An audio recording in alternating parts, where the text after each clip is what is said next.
What is going on, everybody? This is Reagan and welcome back to the channel. Today I'm excited to dive into a figure that has sent waves of excitement through the collector community. The Hat Twist the Joker from Christopher Nolan's iconic The Dark Knight Trilogy, featuring the unforgettable performance by Heath Ledger. I recently unboxed this masterpiece and let me tell you, it's nothing short of spectacular, from the intricate details in his costume to the chilling expression that captures the essence of the Joker. This figure is a true testament to Hat Twist's craftsmanship. In today's review, I'll be exploring every aspect of this figure, from its articulations and accessories to its overall design and how it holds up as a centerpiece in any collection.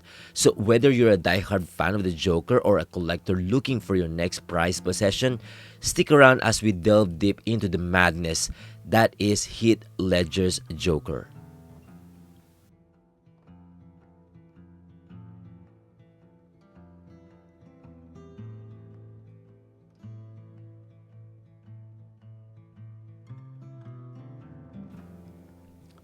Let's take another look at the art box.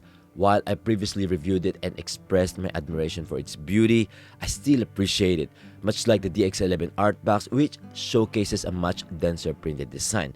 However, as I mentioned, the extensive printing around the box tends to create a somewhat cluttered and overstated appearance, particularly with the use of green. It feels as though there's an overwhelming amount of activity on the box, which detracts from its premium look, especially given that it's part of the Artisan Edition and DX series.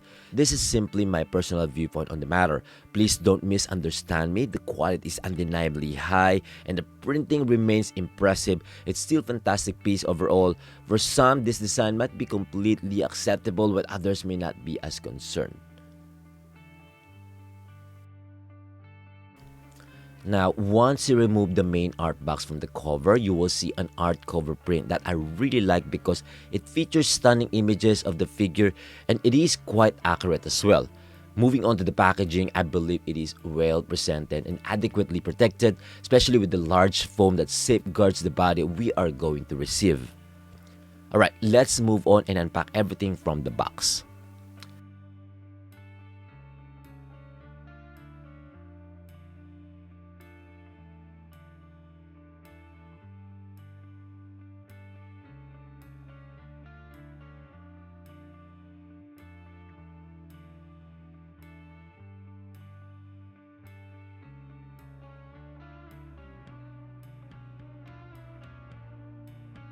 To start, we'll take up the head sculpt from its protective capsule.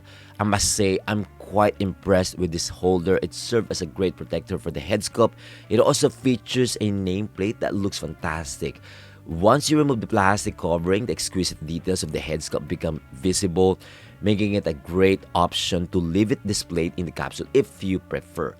And after you take off the cover, remember to twist the head clockwise to detach it from the capsule, then gently pull it off. Okay, next, we'll attach the head sculpt to the body. It's important to avoid pressing on the head or hair too hard, as this could potentially pull out the delicate hair strands. I suggest using bare hands or fabric gloves for this task. When you place the head onto the body, the collar may not sit perfectly at first. However, you can easily remove the head, adjust the collar, and retouch it. You can actually remove the whole coat and then attach it, slowly, the head sculpt. And when I think it's better, using a tool might not be effective, especially if the collar is pinched beneath the neck. I hope that clarifies things.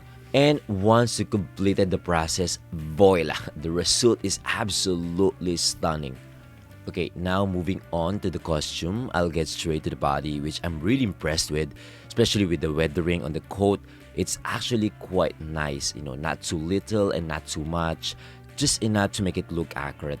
Additionally, Hat Twist has included an extra embedded wire, allowing us to style the posing, which makes a lot of sense. The tailoring is well made and the materials used for this coat are absolutely beautiful.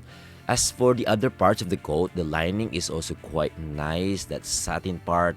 There are some details for the grenades that we will attach it later, and they are stitched inside the coat, which I think is nicely done. I can see some genuine leather here and impressive tailoring as well, so I'm really excited to attach the grenades later. The inner details and lining also showcase excellent tailoring. One thing I noticed is that the vest looks great and appears to be durable. It is removable and I can see some hooks underneath it. The pants are also removable and look good with that Velcro design featuring a real chain attached to them made out of steel. Okay, moving down to the shoes, I think they look fantastic with amazing details and paint applications.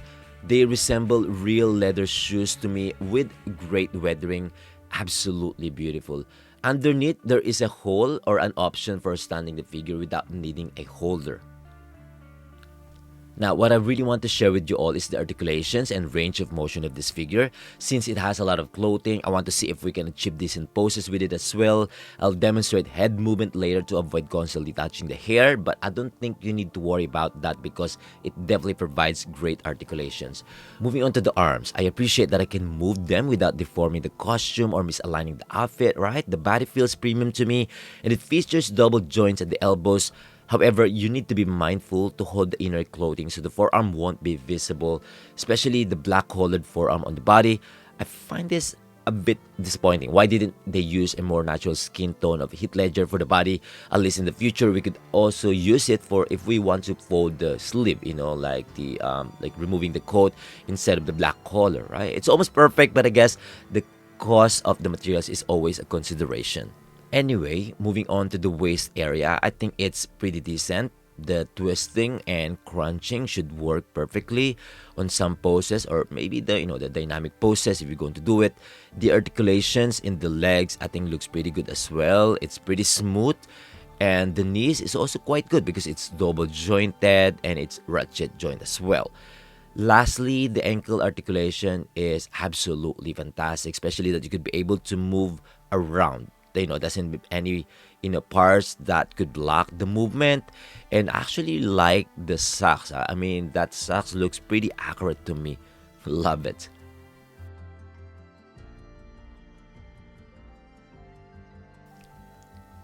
Right, I think that's it for the articulations.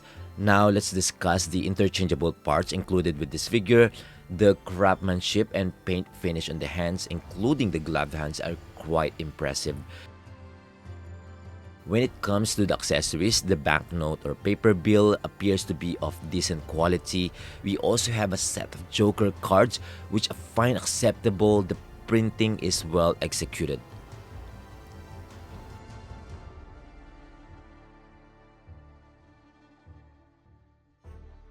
Additionally, there are 7 safety pins that I think are crafted from stainless steel. I don't want to open the plastic, maybe later. There's a pencil that seems to be made of wood or perhaps plastic, but it looks quite realistic. Now, regarding the weapons, the grenades attached to the string look quite appealing. The paint detailing and weathering effects are truly outstanding, and they're made from plastic. The shotgun features commendable weathering, however, the brown section does give off a somewhat plastic appearance. Overall, it still holds up well, especially when it's movable components. The machine gun seems fairly standard to me.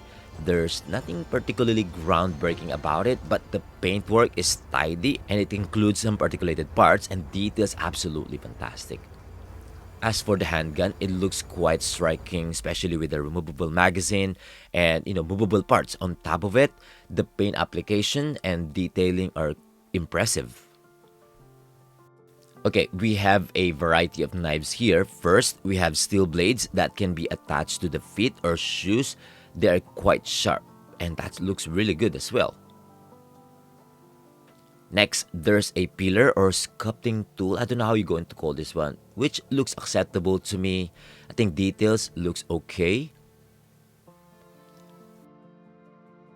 We also have a foldable knife in silver made from plastic. It looks really cool, and the details on it look good to me as well.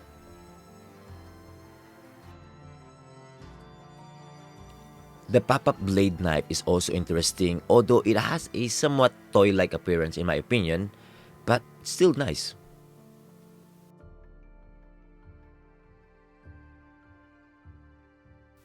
Lastly, there's this final blade which I don't recall where the Joker uses. It's probably from the last part. The material Very plasticky, you could see it's bendable but still looks good.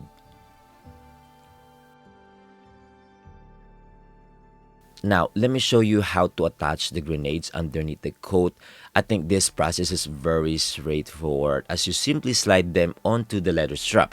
It's quite easy, but make sure to use both hands and place them on the table so you could easily insert those grenades, if that makes sense.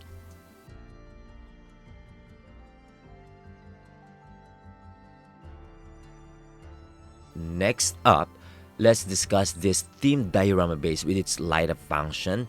The details are on point. The paint application look very realistic to me. I love the quality. It's not too heavy, and I appreciate the light up function on the back logo, which allows us to switch between a breathing or pulsing effect and steady light. I also like the various hole option for positioning, giving us the flexibility to choose which stand to use.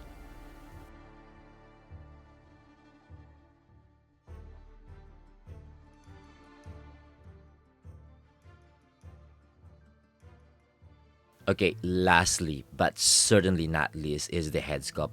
I believe most collectors, though perhaps not all, will agree with me that this head sculpt is truly incredible. It captures Heath Ledger's likeness perfectly, in my honest opinion. The rooted or artisan edition looks absolutely stunning.